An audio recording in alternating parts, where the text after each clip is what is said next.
we spoke a bit about how experiment is so vital to science and how it can show that this narrative that really sounds great might have some holes in it.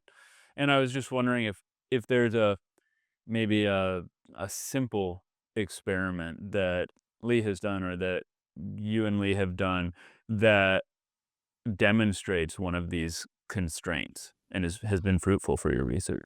Yeah, I mean, I think the one that is most well known and like it's the easiest to explain and cite is the one where we, had this conjecture that there's a threshold in this property we call the assembly index, which is this minimum recursive constructive path to make a molecule. So thinking, you take the parts of a molecule, you put them together, and then you take another part and add it, and you try to build up to the molecule. There's a shortest path. We had this idea that if the abiotic universe is this combinatorial explosion where you have no constraints and any molecule can be produced, there should be an upper bound to how far in number of these steps you can get into chemical space and actually observe a molecule being produced outside of life. And so when you do the experiment, the expectation there is if I take totally non-living samples, things that are maybe they're dead or they're abiotic and they were never alive, um, you you subject them to this measurement, which Lee figured out actually how to measure this property using a mass spectrometer. um, you would expect there to be a threshold, and then above that threshold you would expect only to see molecules if they were products of life.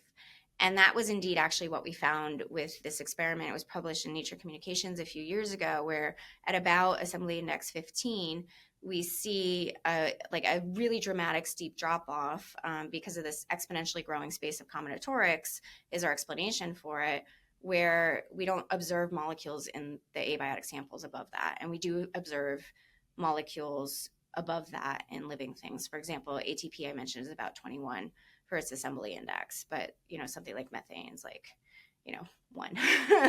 um, so you have like this huge spread. It's an x like this number, this indexing of each unit of the assembly index is actually a unit in an exponentially large space. So it's kind of deceptive to think like, oh, it's only 15 steps, but it's 15 steps where each step there's a exponentially larger number of possible molecules with that level of complexity. And so the amount of selection and evolution to get to 15 is actually, we think, quite high. And to get past that is exceptionally high. And so the conjecture, the theory is there is a firm divide there between what we would constitute being life and not life. And this gets into some interesting philosophy as aside. Like, that's not the same distinction potentially between alive and not alive, because being alive in my mind is much more about the active construction process, the process of evolving and building novelty and constructing new possibilities. Um, and that's sort of the dynamics of moving through this space. But this is just a feature of the space, right? It's just saying like we have this thing we call the assembly space, which is like the actual causal structure underlying the space of possible molecules, ordering them hierarchically by this recursive depth, the assembly index, and then saying there's a firm divide there of the amount of selection that you need. And then if you're past that, it's life. And then there's all kinds of living architectures that might exist in that space. But that's sort of like the starting point of it. I think like the analogy I like to think is like sort of like trying to define your space-time background, but we still need to understand like the dynamics of like how masses move in that space and those kind of things. So there's still like a lot of theory development to do.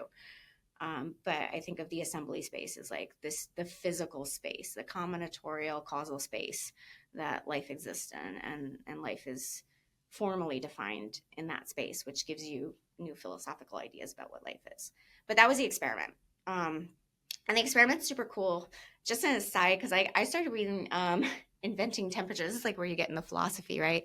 And I forgot the author's name, but I love this book, about the history of temperature and like how hard it is to measure temperature. And you don't even think about these things, right? Like it's so obvious, things are hot or they're cold. And we feel like nowadays, I think, like when I say it's 100 degrees outside in Phoenix, like that feels like an objective measurement about the physical world, but it's not really. It's like it's a very it's very contingent on our technology and the way that we decided to define temperature, and temperature itself is notoriously hard to find, because like, how do you define the boiling point of water if you don't have a temperature scale with a fixed scale to actually uh, measure it against? So, um, and like, this one thing that's super interesting there is like why the invention of absolute zero was important. Even though it's not a temperature we can measure, this theoretical abstraction that's the limit of having no heat becomes really important for grounding our scales and allowing to talk about an objective temperature scale that we then reference things like water relative to. And so there was like a whole process of all these experiments at different temperatures and pressures, and is the water aerated or not? But anyway, long story short, like, complexity is a concept that's been around for decades, and people think we can measure complexity because we can maybe take a network and we can actually label some states of the world in the network and then quantify some feature of it. But actually taking like a physical device and saying this is an intrinsic property of the object that I'm trying to extract and like ground in some theoretical abstraction, like, that's the process of measurement, and that's incredibly hard to do. And every time that we end up doing that process, we invent entire new fields of physics.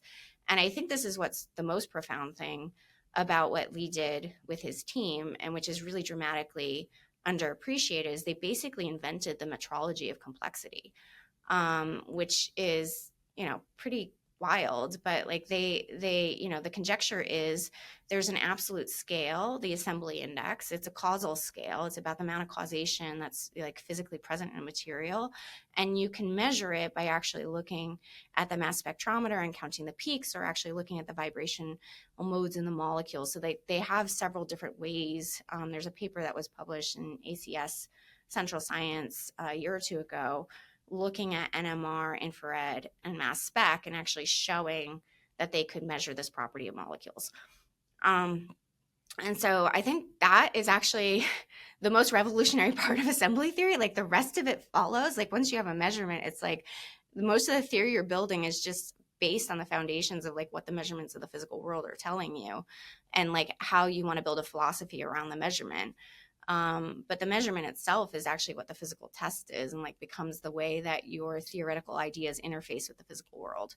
And so to me, this is exceptionally interesting, is just to think about measurement and what it gives us in terms of new theoretical possibilities.